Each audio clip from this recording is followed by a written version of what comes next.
No, I've seen it coming for some time. I had heard whispers before that it was on the way, and, today was just inevitable. What's the background to it?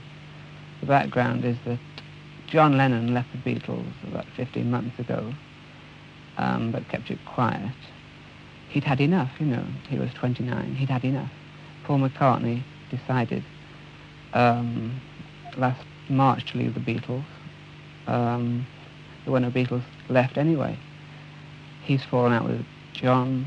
He doesn't like Alan Klein being the manager, so he's decided to.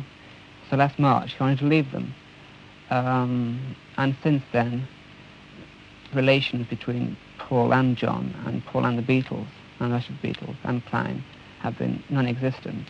Now he wants to be on his own completely, and away from Apple, away from all the Beatles, and to handle his own affairs, his own business affairs, his own artistic affairs. Well, what are the financial consequences of this going to be? After all, the Beatles have built up a pretty big empire, haven't they?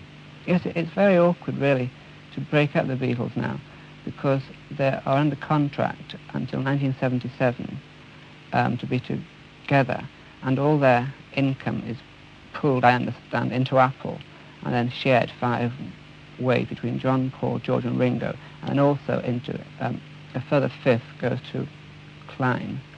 I'm not sure, but I understand that if the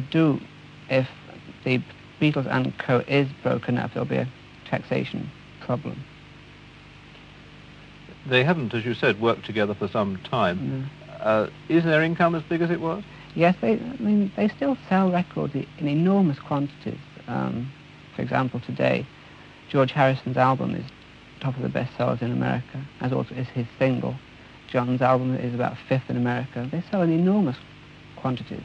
So how much money would you say was involved in this? It's bound to involve, over the years, millions. It has to.